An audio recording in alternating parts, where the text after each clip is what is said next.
koalakefeshe.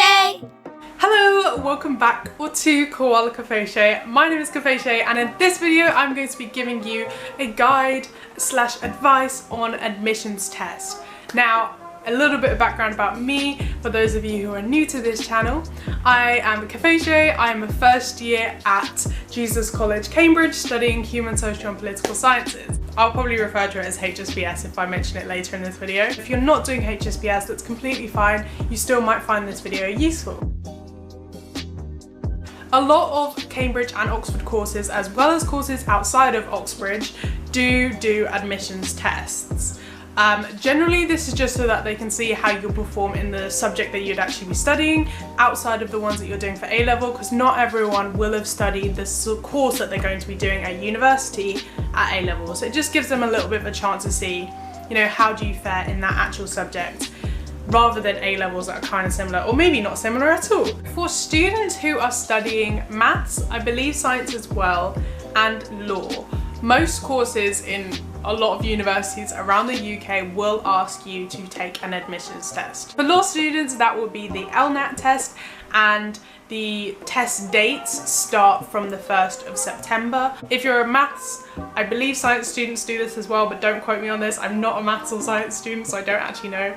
They do a step test, which is, I think it's actually 3 papers. So I believe you do those tests in the summer with your A-level exams. Other courses as well may also have admissions tests. For example, I know TSA, Thinking Skills Assessment, is quite a popular test that's used in a lot of places for a lot of different subjects. So just, if you want to know if you do have to do an admissions test, the easiest thing to do is just to check on your course website for the entry requirements, and it will say if you need to do a written assessment. I would also suggest be careful and make sure that you check for every course at every university that you're applying to. Check if you do have to do admissions tests, not just like your top choice. So obviously, this is obviously going to be my top tip. Do practice past papers. So for me, I did the I don't know what it's actually supposed to be called, but it's AHAA. It was like Arts, Humanities, something. Anyway, there was only 3 of those online, like 3 past papers, because they haven't been doing it for long. So I did all 3 of those past papers, and then I thought, well, I don't feel prepared. I've got more time until my test and I have run out of past papers. What do I do? So if you're in a situation where there aren't a lot of past papers, what I would suggest is looking on the website for your course and seeing if they have past papers available to current students. If you're in like 1st or 2nd year, what sort of papers would they be given at the end of their year? So those kind of papers would be very, very similar to the admissions papers, which is what I found as well. So I just looked through that, I got a couple of questions and I wrote essays for them. Read articles for current affairs in your topic. Your paper will more than likely, if it's like a humanities, social sciences subject, be referring to topics in current affairs. Even if it's science or something like that, it might also refer to current affairs. And even though they're not testing your knowledge, they do not expect you to know everything. You might feel a bit more confident, and it's easier to write about if you know what's actually going on. It's a good idea to read articles about them rather than just listen to videos or watch the news or something, because I don't know if this is for every single test, but the first part of my admissions test I had to read articles and try and understand what they were saying. So it's really helpful if you're used to reading that kind of writing, because you know, academics write very differently to normal people. So if you're used to that style of writing and you can dissect the information and the actual genuine meaning from the text, it's really useful to practice doing that before you get to the admissions test and you just look at the paper like, this is in English, but I don't understand a single word.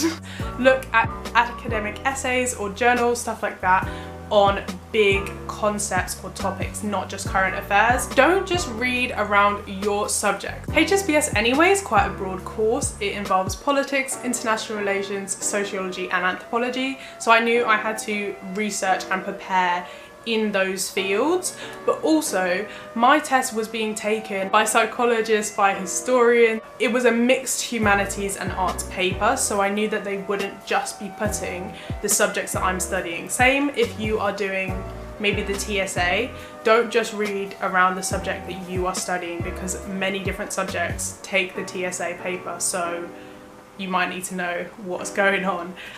With things like STEP or the LNAT, like, you know pretty much it's going to be maths or it's going to be law. The final tip to prepare for your admissions test is to make sure you register in good time, you know where your test is going to be, and if you can, to practice where it's going to be in exam conditions. So let me break that down a little bit. A lot of your admissions tests you will have to register for yourself. Your teachers won't like follow you up, they won't be like, oh, have you done this? You have to be responsible for registering yourself. So make sure you know when your test date is, you know how to register, and you do that yourself in good time so you're not stressing at the last minute. Also know where it's going to be, so it may not necessarily be at your school. Different schools, I think it's generally schools, but different places are test centres. So I was very fortunate in that my school was my test centre, so I just had to go to school. But you might have to go to the local community centre or the local church. You might have to go to a school a little bit down the road. So just make sure you know where it is. And if it's possible, I'm not sure how this will work during COVID, to be honest, contact your admissions centre and ask if you can practice doing your test there. Ideally, if you could practice in the exam room, you get used to the feel. It's not like, oh, this is weird, I feel uncomfortable. Like, you know what it's like already. So my number one tip for on the day is to remember that they're not expecting you to be an expert. They're literally not expecting you to remember every single thing. This is the same for interviews, for essays that you send in. Like, they don't expect you to know everything. In fact, it'd be very weird if you did just turn up knowing everything. So don't worry, you're going to get stuff wrong, and that is completely fine. They want to see where you've made mistakes, if there's potential for growth, if there's potential for improvement, if you could adapt well to that course. I would suggest bringing with you usual things, clear water bottle, clear pencil case, and also your ID. The next tip is to remember how long you have for your test. So different admissions tests might be going on in the same room at the same time. So people will finish at different times. Just know when yours is. And also they're supposed to be really, really challenging. So you may not feel like you have enough time to complete it all. So do make sure you keep on top of the time. You're always looking at the clock or the watch, and you make sure you don't spend too much time on one question. If it's really difficult, just try and attempt it. If it doesn't work, move on and maybe come back later if you have time. Finally, be aware that not all universities give your results back. I personally did not get my result back for my admissions test. I have no clue how I did. I might have failed. Who knows? Some people just don't get them back. Some people do get their results, some people don't. It just depends on what the university policy is, how they deal with that sort of thing.